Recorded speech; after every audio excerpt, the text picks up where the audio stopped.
सुभद्रे, अगं काकू नमस्कार कर. हौशवंत हो. अगं काय हे, असं कपाळाला हात लावून बसू नये बाई. काय करू काकू, राधेने तर अंथरूण धरलंच आहे आणि माझी तब्येत बरी नाहीये. मी केलेला स्वयंपाक आंबून म्हणून गाईंना घातला. तुमच्या बापू भाऊजींना सुग्रास जेवण हवे.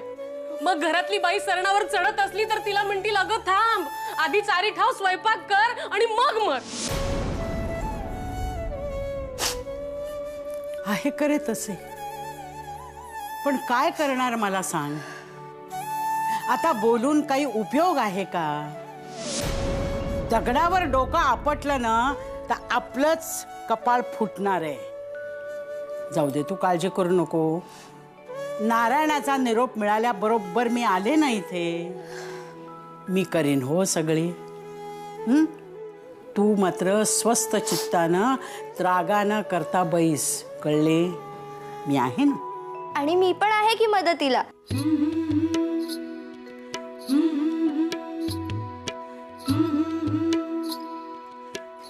आता मी आले ना, आता काळजी नको करू. नमस्कार करते.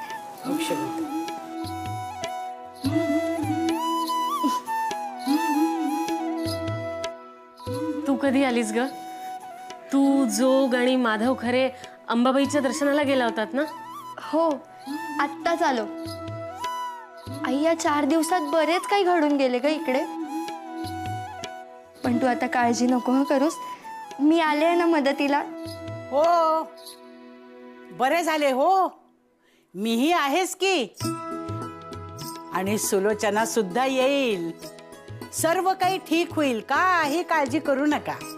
उमे, आता आपण नुसते शेजारी नाही, नात्याचाही हक्क आहेस की. मी करते की सगळे. काही दिवस घेऊ सांभाळून, पुढचं पुढं बघू काय होईल ते. उमे, मुगाची डाळ भिजत घाल हो, आणि शिराळी काढून आण वेलीवरची. छानपैकी शिराळ्याची भाजी करू आणि शिरांची कुरकुरीत चटणी करू. हो. बदाम घाल भिजत आणि दूध ठेव चुलीवर. चांगले आटू दे रव्याच्या खिरीसाठी. आणि हो, भोपळा घेऊन ये बरं. चांगला चीर आणि उकडत लाव भरतासाठी. दही आहे ना घरात? हो आहे ना फडतात. ताक सुद्धा करायचे आहे. हो हो, मी सांगितलेली आधीची सर्व तयारी करा. मी राधेला भेटून येते. हा हो, आलेच. सदा, अरे कुठे लपून बसलायस?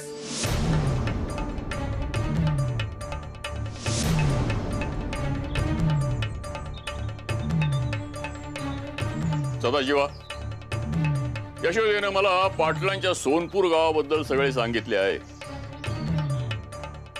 तिने काही प्रश्न उपस्थित केले ते योग्य आहेत.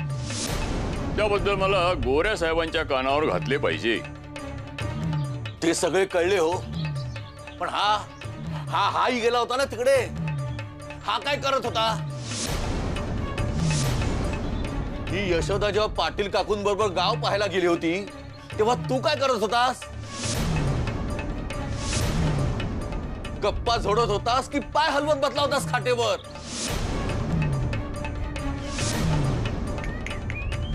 ही एवढीशी पोर जाते, सगळे प्रश्न समजून घेऊन इथे येऊन सांगते, आणि तू फुकट सारे नुसता वाढलाय खोड्यासारखा.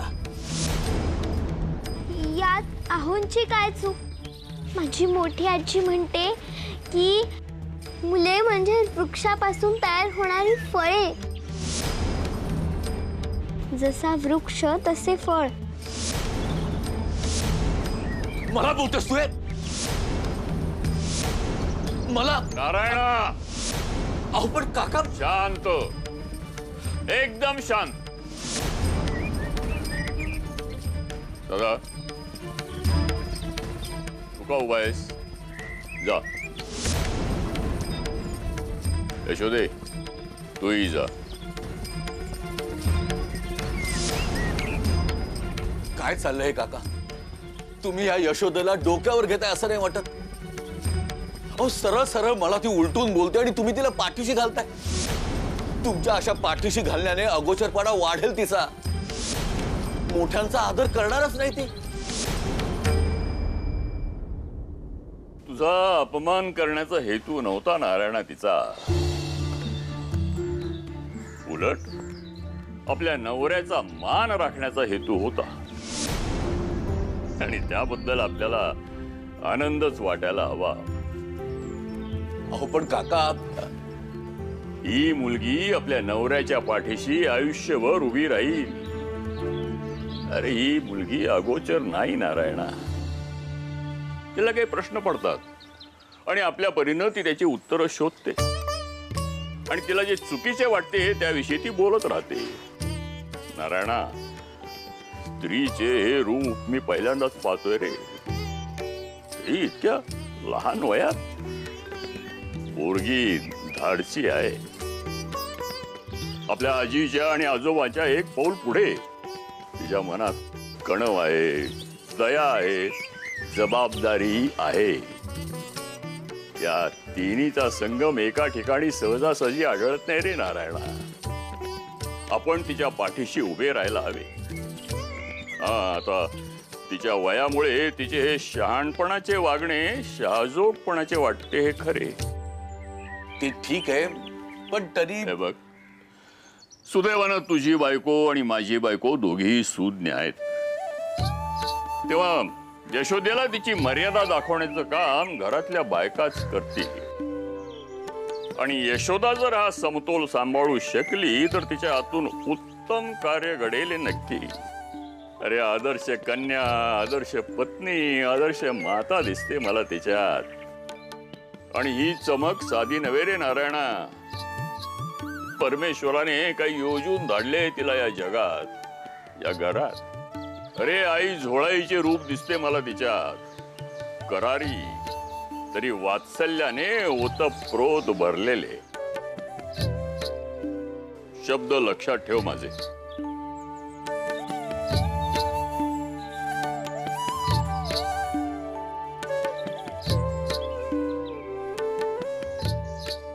तुला समजून सांगायला माझ्याकडे शब्दच नाहीत.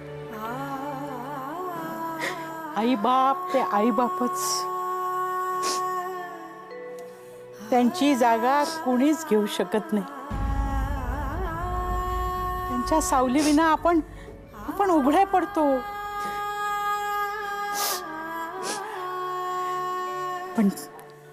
पण तुझ्या पदरात मुलं आहेत. त्यांच्याकरता तुला उभं राहिलं पाहिजे. तू जर अशा आजारी पडलीस तर त्यांचे हाल होतील ना. हो ना. हे बघ, त्यांच्यासाठी तरी तुला धीरानं उभं राहिलं पाहिजे. समजलं? उभी राहा, धीर धर, घाबरू नकोस. मी आहे ना तुझ्या पाठीशी. रडायचं नाही. उभारी घे, उभारी घे.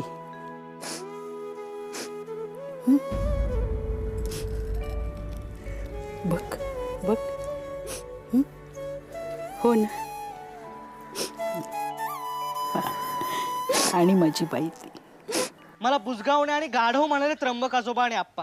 नुसतंच घोड्यासारखा वाढलोय. अकलेच्या नावाने शून्य. मला काहीच येत नाही. वसुली तर नाहीच नाही. बायकोशिवाय पाऊलही टाकता येत नाही. तुम्ही किती हुशार आणि मी किती मूर्ख हे रोज ओरडून ओरडून सांगतात मला. जणू तुम्ही राणी आहात आणि मी तुमचा नोकर. नवरा म्हणून काही मानच नाही. बिनकामाचाच आहे तर कशाला डांबून ठेवले मला इथे. जाऊ द्यायचं ना मला पुण्याला. सगळ्यांच्या मागची कटकट गेली असती. फक्त शिक्षा करायला आणि नावे ठेवायला थांबवले मला इथे. आणि डोक्यात तर बहुतेक शेणच भरले आहे माझ्या. हो असे नका हो बोलू. तुम्ही काहीच बोलू नका. तुम्हाला नाही कळणार मला काय वाटते ते. तुमचे तर सगळे कौतुकच करतात ना. नाहीये, मीही खूप बोलणी खाल्लीत. आता मगाशीच मी नानांची क्षमा मागून आले, पण ते बोलत नाहीयेत अजूनही माझ्याशी. आईला बरे नाहीये त्यावरून मी नानांना माझे म्हणणे सांगितले तर ते खूप चिडले माझ्यावर. आई सुद्धा मला खूप बोलली जेव्हा मी तिला आजीला भेटायला जा असे सांगितले. मी स्वतःला नाना आणि बापूपेक्षा मोठे समजायला लागले असे म्हणाली. माझे फक्त कौतुक होते अशी तुमची समजूत असेल तर तसे नाहीये.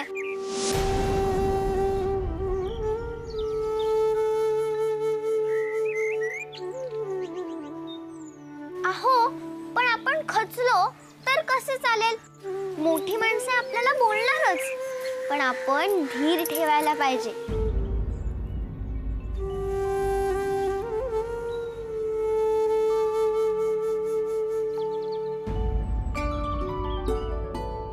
अहो मला एक सांगा ते काय दिसते तिथे. ते आता मला काय विचारताय. मी तर मूर्ख आहे ना. माझे उत्तर चुकणारच. तुम्हीच सांगा काय दिसते ते. अहो असे तिरके का बोलताय सांगा ना काय आहे तिकडे. गुलाबाचे रोपटे दिसते. बरोबर. आणि त्या रोपट्याच्या पायाशी काय आहे. चिखल. पण तुम्हाला फूल आधी दिसले होय ना. हो. माझी मोठी आजी म्हणते आपल्या प्रत्येकामध्ये छोटा मोठा चिखल असतोच पण त्यासोबत टपोरे फूलही असते. पण आपण त्या फुलाकडे पाहावे. चिखल आहे म्हणून रडू नये कारण त्याच चिखलातनं छानसे रोप तरळते आणि फूल डोलते. त्यामुळे सगळ्यांनी जरी चिखल दाखवला तरी आपण आपल्यातले फूल पाहावे. तेव्हा तुमच्याकडे जे जे छान आहे ते पहा. वाईटाचा विचार करू नका. आणि तुम्हाला विचार करायला आवडतोच ना तो चांगला करा.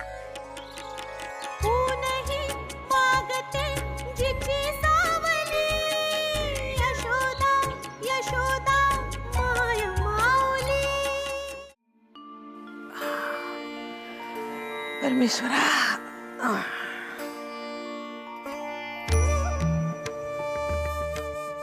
आलास.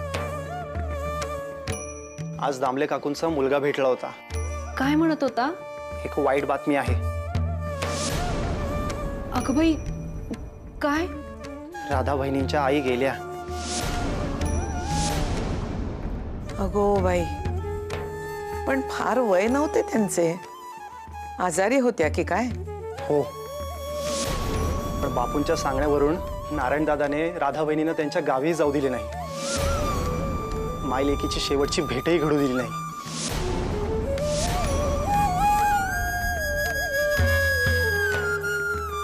समजतो कोण हा बापू स्वतःला.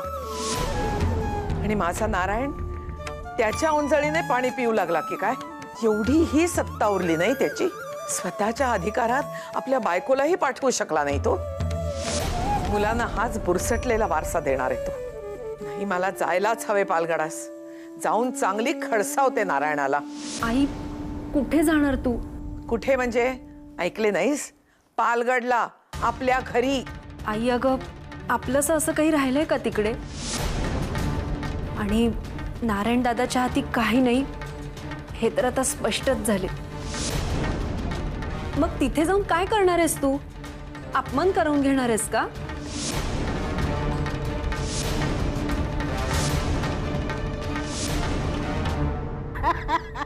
चला कामाला लागूया. पीठ मळून घेते हो भाकरीचे. गो बाई एवढे भरड पीठ कसे काय. असो. कृष्णा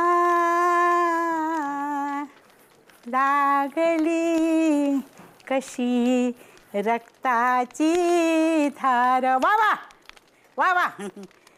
द्रौपदीने शेला फाडून बघा. द्रौपदीने शेला फाडून बांधिली जखम. आता अशा भाकऱ्या करते की लक्षातच राहील. कृष्णा कशी रे लागली रक्ताची धार.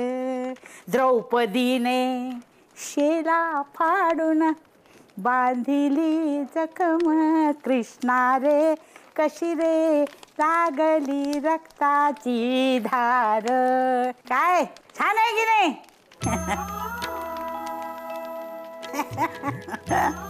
दुर्वांची आजी. अक्षुवंत हो. अगो तू कधी आली? अहो तुम्ही गाणं म्हणत होतात ना तेव्हाच आले मी. फार चांगले. मला फार आवडले तुमचे गाणे. हो ना. अगो सुभद्रे सुके खोबरे लवकर किसून दे बाई मला. हो हो. मग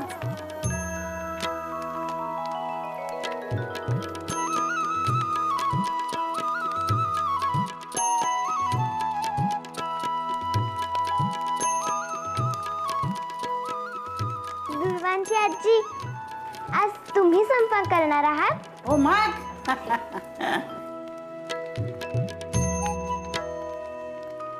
आणि उमा ते तू कधी आलीस? अगं प्रसाद आणलायस ना? हो तर आणलाय ना, तुला देते हा नंतर. तू आधी आम्हाला मदत कर बघू. हो हो, मलाही काम द्या, मलाही शिकवा. ते बदाम आहेत ना भिजवलेले, ते सोलून दे. हे घे. आणि वेलची चांगली सोलून कुटून दे. हो हो हो. मग मी तुला शिराळ्यांच्या शिरांची चटणी कशी करतात ते शिकवणार आहे. कसे? वाटण घाटण काही नाही, अगदी सोपे. हो छान की नाही? हा. नुसता मोठेपणा हवा. त्या राधेला बरं नाही तर गेल्या लगेच तिला तिकडे मदत करायला. आणि इथल्या कामाचं काय, मी आहेच करायला. पण माझे कौतुक कशाला करतील? एखादी असती तर सांगितले असते येत नाही म्हणून. पण यांना मोठेपणा हवा ना. मी नुसते राबायचे. आलात आता काय? आणि डोळे कशाला झाकताय? हात काढा आधी. हो दिसेल कसे मला? आणि हसताय काय तुम्ही? सासूबाई, जाऊबाई, गोदे. अगं मी आले हो, तुझ्यासाठी आले आणि भरपूर खाऊ घेऊन आले तुझ्यासाठी. अनायसे निलांबरीसाठी केलाच होता, तो आता तुझ्या कामी येणार. कळली हो, गोड बातमी कळली आम्हाला. कौतुकाचे हो तुझे. अगो तुझी तब्येत बरी नाही असे कळले आणि लगोलग निघाले. पण आता तब्येत बरी दिसते म्हणून जीव भांड्यात पडला माझा. आणि तू कामे काय करतेस? आता काही कामे करायची नाही, नुसता आराम करायचा. आता मी आली आहे ना, मी आता सारे काही करेन. उठ उठ उठ उठ उठ. आता सारे काही मी करते. नानूने सांगितलं तू आलीस. अगं बाई, आणि आलीस ती सरळ स्वयंपाकघरात गेलीस. मी आले असं आधी नवऱ्याला नको का सांगायला तुला? अहो मी सांगणारच होते. काही बोलू नकोस. अहो मी आलेच हो. अगं बाई, अहो हे काय? नुसतं काम करते म्हणाले आणि सगळं असंच टाकून गेल्या. बसा आता. हा आता कढई ठेव चुलीवर. हा जरा तापू दे. हा आता तेल टाक. हा घाई नको, घाई नको, चांगलं कडक होऊ दे तेल. हा बरं का मे, तुझ्या आईला मी शिराळ्याची चटणी कशी करायची ती शिकवते. हा नीट बघून ठेवा, पुढे तुम्हाला सर्व हेच करायचंय. आता सुके खोबरे टाक आणि परतून घे चांगले. हा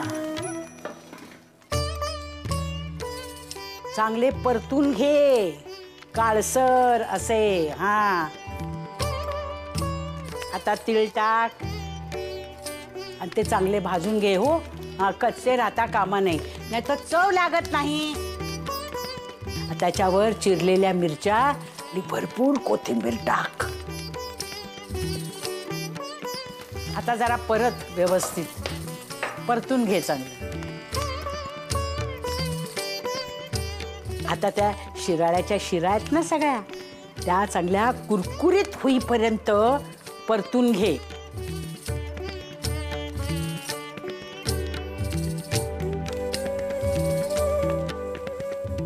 आता चवीपुरते मीठ टाक. थोडेसे चाखून बघ हो नीट झाले आहे का नाही. आणि आता झाकून ठेव आणि थोड्या वेळानं उतरवून ठेव. हा चला झाला सर्व स्वयंपाक, अगदी चारी ठाव. बापू भाऊजींचे डोके आता जरा शांत होईल. अगदी तसेच हो. तुमच्या तोंडात खीर पुरी. हो बाई, म्हणजे जेवायला नको. एक विचारू? विचार की. माझ्या आईची आई वडील देवाघरी गेले. आई अजून सावरली नाहीये, रडते. बरे नाहीये तिला, उठताही येत नाहीये. मला असे विचारायचे आहे की बापू आजोबांच्या बाबतीत असे काही झाले असते तर बायकांनी असं स्वयंपाक केला असता का?